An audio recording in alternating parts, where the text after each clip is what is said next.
Hello, my name's Andy Jordan, and either welcome to or welcome back to the Wellington story part 4, where I'm going to be covering Coastal Command and Maritime Wellingtons. Now you might think when I start here I'm going off in a funny direction, having skipped the Mark 5 and 6 bomber variations of the Wellingtons and pushed them into the next series, so the specials. I'm now taking special Wellingtons and putting them into this episode. But bear with me and you'll see why we're going that direction. So we start off in late 1939. One of Hitler's secret new weapons was washed up on the shorelines of the British coast. This was a magnetic mine, so basically the ship didn't have to make contact with the mine before it detonated. It was triggered by the magnetic field created by the ship itself. Now the only solution to these, which was, by the way, very bravely defused and made safe by Royal Navy engineers. Now the two solutions to this problem is to either degauss the entire ship, very time consuming and expensive, or detonate the mines. And this is where Vickers came in, along with a Dr. C.S. Hudson of RAE, Boscombe Down, to develop a way of destroying these mines. The solution to this was to take 4 Mark 1s, A's, and to fit a 48-foot diameter hoop underneath. Now initially there were concerns that having this great big 48-foot diameter hoop, I have seen 51-foot tagged around actually. I've seen rumours that the 51-foot was used on the Mark 1s, but when the power was increased it was reduced to 48. But I actually can't see why you'd bother retooling the whole production line to reduce the size of the ring, so I think I'm quite happy to go with 48 feet. Now you'd think that having this underneath your aircraft might be a bit of a worry about the aerodynamics. Quite the opposite was true. It was almost like converting half the aircraft to a frisbee. The problem wasn't in flying the aircraft, it was getting it back down again. So the DWI Mark 1s were converted here at Weybridge in the far corner of the Wellington workshops over the Christmas period of 1939 under the supervision of George Edwards, with Dr. Hudson doing the calculations for the speed and height at Boscombe Down, and there were a total of 4 of those built in total. Basically, aluminium strip wrapped in cloth or paper, wrapped in a coil like a watch spring. Very strange looking aircraft, which Mark's going to be able to show you an image of, and its nickname was the Hula Hoop Wellington, or the Wedding Ring Wimpy. So the DWI Mark 1 was created. DWI was a bluff. Allegedly, directional wireless installation, but it actually stood for detonation without impact, and its other nickname was Down with Hitler. So 4 of these were converted initially. They were very successful.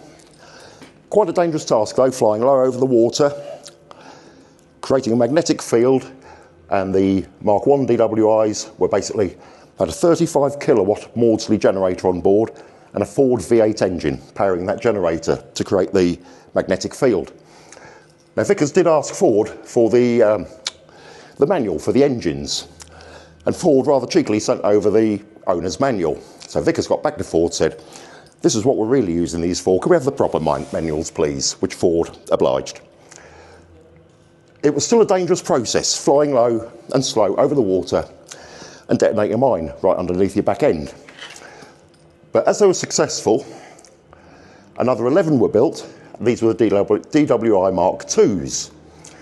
Now these, instead of the Ford V8 engine, these had a de Havilland Gypsy 6 aero engine installed in the aircraft, powering a 90 kilowatt English electric trolleybus motor. Now, as most of you know, if you spin a motor or put electricity into a motor, it will spin. If you spin the motor, you'll get electricity out. So this basically increased the magnetic field by about 50%, which made the whole process of flying over, detonating the mines, a lot safer. So these DWI Wellingtons, the Mark IIs, they were used off the British coastline, they were used in the Suez Canal, they were used in the Mediterranean and the Near East. So from the DWI Mark IIs, we go to the DWI Mark III, ASV. DWI, in this instance, it was directional wireless installation, radar. ASV, air-to-surface vessel. That was regarding the radar. So the DWR Mark IIIs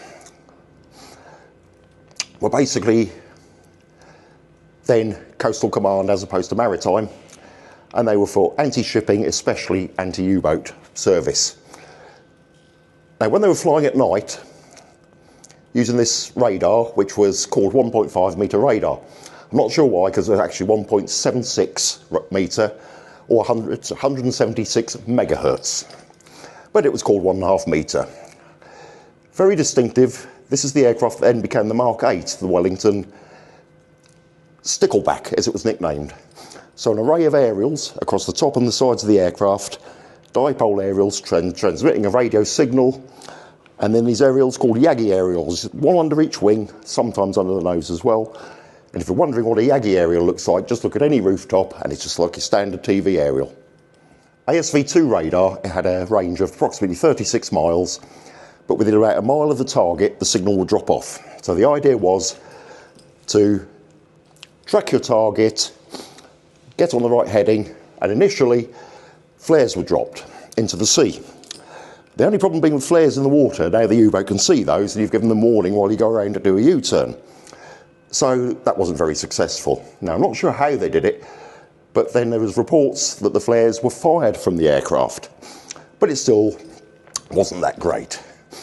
So along came an Air Commodore William Helmore with an idea for illuminating U-boats, which was called the Helmore lamp. Now, these were a wide-angle beam mounted under the front of the Wellington, and basically they were converted from what was already in use on night fighters called the turbine light. That was Helmore's proposal for lighting up the U-boats, but along came Wing Commander Humphrey de Verde Lee. What a cracking name, by the way. And this was the Lee light. Now, this was basically operated by the operator that was in the front turret of the Wellington. If you go back to the last episodes, you'll remember me talking about a dustbin turret, the Fraser-Nash FN25. The Lee light was fitted in there and redesignated the FN77 turret. This had about 20 million candle power with the lens fitted, but a skilled operator could use it without the lens and gain about 50 million candle power. With the fitting of the Lee light, it then went from being designated the DWI Mark III to, I should have put GR here, but I didn't, never mind, the GR General Reconnaissance DWI Mark 8, the Stickleback, with the fitting of the Lee light, but obviously those that were designated for daytime duties weren't fitted. In fact, the majority weren't fitted with the Lee light, but they still became the GR Mark 8.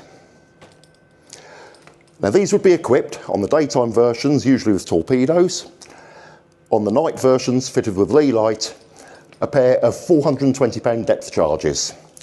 So the idea was, you picked your target up with the radar from a height of 1,500 to 2,500 feet, dropped to a level of approximately 500 feet.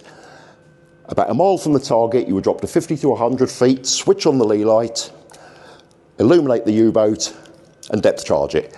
So what you've created is panic and surprise. So it's absolutely ideal.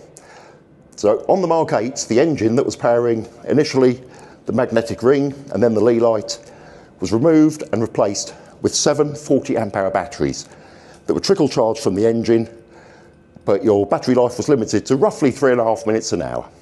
So the initial batch of the GR Mark 8s were converted from Mark 1C Wellingtons, and then you can see why this chart gets so complicated, because the later versions were converted from the B Mark 10s.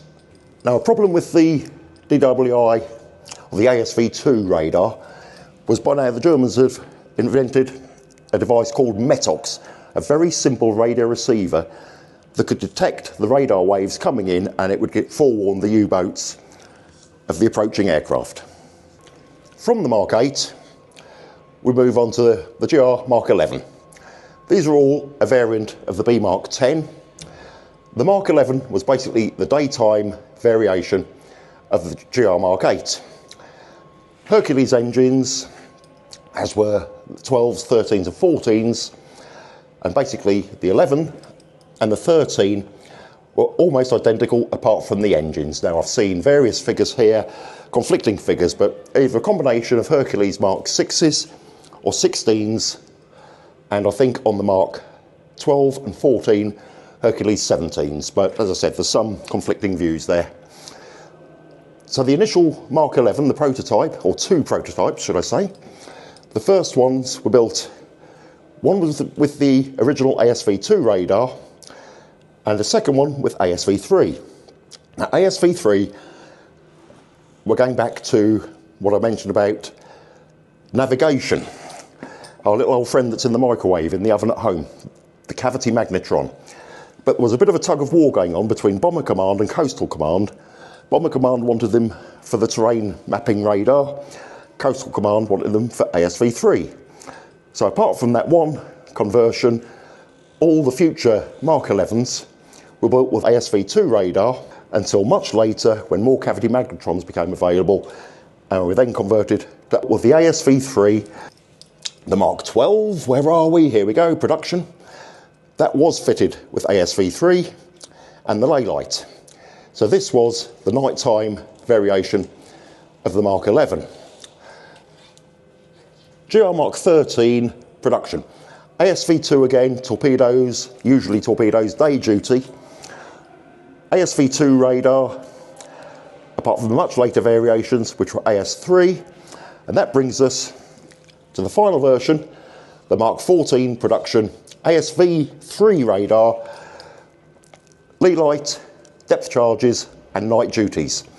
There was one Mark 14 MP714, I've seen a picture of it but can't get permission to use it, that's actually got the RP3, rocket projectiles, 3-inch being diameter of the tube, 60-pound semi-armour piercing warhead, 4 under each wing. You can imagine what a terrifying sight that would be coming towards you. So with the success of not just the Wellingtons but other Coastal Command aircraft in operation, the U-boats were gradually being beaten. Donitz told all his commanders that they were now to sail across the Bay of Biscay on the surface in the day instead of at night, and basically fight it out with any aircraft. Hitler was by now hopping up and down, and Donitz basically said, it's too late. So I hope you've learned something from this, and I look forward to seeing you for episode 5, where I will be covering the specials. So I hope to see you then. Goodbye.